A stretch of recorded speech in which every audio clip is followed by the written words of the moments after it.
Үйлену тойы көп шығындар себебі Қазақстанда ғана емес, әлем бойынша ғашықтар тойға үлкен қаражат жұмсауға дайын. Ақша айналымы бар, бұл сала бүгін үлкен индустрияға айналды. Үйлену тойларының индустриясында сұраныс, бәсеке, ақшаның кіріс-шығысы өсіп жатыр. Бірақ үйленуге жұмсалған ақша қаншалықты негізделген және тұрарлық шығындар? Бұл жайлы осы видеомызда бірге талқылайық.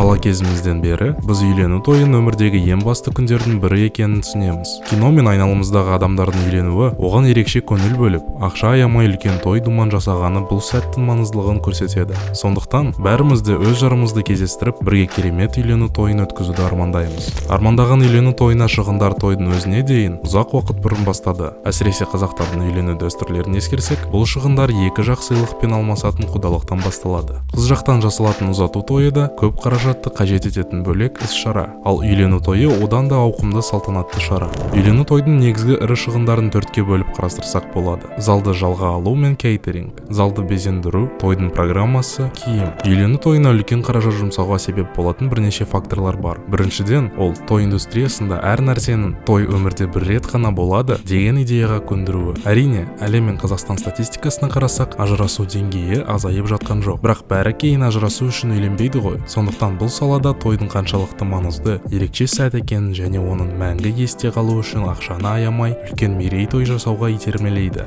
Мысалы, тойда киетін қалыңдықтың көйлегі. Әр қыздың армандаған үйлену тойымен қоса армандаған көйлегі болады. Өмірінде бір рет қана киетін ерекше көйлек болғандықтан өзі ұнатып таңдаған ең әдемісін кигісі келеді. Сондықтан қалыңдық көйлегінің жалғыз өзіне көп көңіл бөліп, көп ақша жұмсайды. Екіншіден, үйлену тойының шығындарына әлеуметтік қысым ықпал етеді. Әлеуметтік қысым ең алдымен жұптың ата-аналары мен туысқандар тарапынан сезіледі. Жастар қарапайым, шағын мерейтой жасағысы келсе де, ата-аналар бұған қарсы шығуы мүмкін. Ұят болады деп үлкен той ұйымдастырады. Тойға шақырылған адам саны да аз емес. Бәрін шақырмаса тағы болмайды. Ұят емес пе? Бұған қоса үйлену тойлар арасында бәсекелестік бар, сын да бар. Той қонақтары іштей болсын басқа тойлармен салыстырады, сынайды. Сондықтан ата-аналар да, кейде жастардың өздері де кешті барынша жоғары деңгейде ұйымдастыруға тырысады. Нәтижесінде қомақты ақша жұмсайды. Кей жағдайларда жақындардан немесе банктан қарызға ақша алады. Үшіншіден, әлеуметтік желілер той ұйымдастыруда қалауымызбен таңдауымызға әсер етеді. Instagram немесе Pinterest'тегі той тематикасының визуалды контентті қарап, өзіміздің тойымыз үшін ерекше идеяларды іздейміз. Безендіру, көйлек пен тағамдардан бастап, үстел үстіндегі қасықтарға дейін ұсақ заттардың неше түрлі мысалдарын таба аламыз. Бірақ іс жүзінде Instagram немесе Pinterest'тегі той есептеген бюджеттен де қымбат болуы мүмкін. Төртіншіден, мерейтой ұйымдастырушылар үйлену тойға дайындықты өте жоғары бағалайды. Себебі туған күн сияқты іс-шараларға қарағанда, оны дайындауға көп адам күші мен басқа техника, құрал-жабдықтарды қажет ететін шығар. Соған қоса, бұндай маңызды іс-шараға дайындық 1-2 ай немесе одан да көп уақытты қажет етеді. Сондықтан бұл жағдайда тауарға емес, ұйымдастырушылардың еңбегін ескере отырып баға қойылады. Сондай-ақ, бұл салада асимметриялық ақпараттандыру деген ұғымым бар. Бұл дегеніміз, сатушы немесе сатып алушы өнім не қызмет жайлы екінші жаққа қарағанда едәуір көп ақпаратқа ие болады. Мысалы, сіз супермаркетте алманың қымбат па, арзан ба екенін өзіңіз түсіне аласыз. Өйткені сіз бұған дейін бұл тауарды алып көрдіңіз және оның орташа бағасын білесіз. Ал үйлену тойын сіз алғаш рет жасап жатқандықтан, той ұйымдастырудың нарықты бағасын шамамен айта алмайсыз. Сол себепті ұйымдастырушылар бұл нарықта шынайы бағаны біле тұра, сізге басқа бағаны ұсына алады.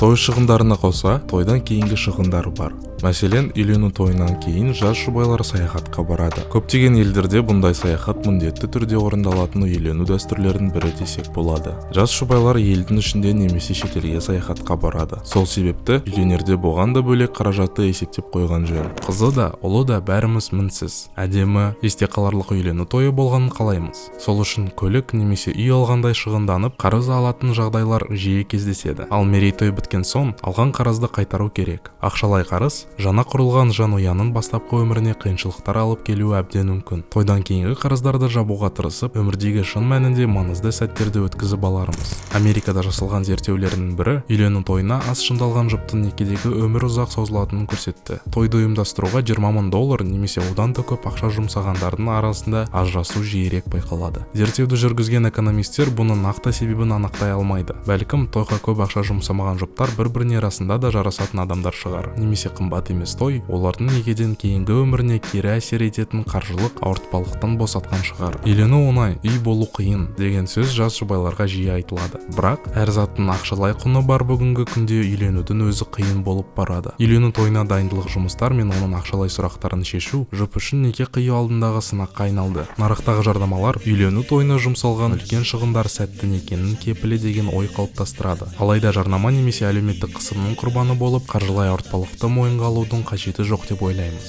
Өйткені некелік өмірдің бақытты болуы үшін қымбат той емес, шынайы махаббат маңызды.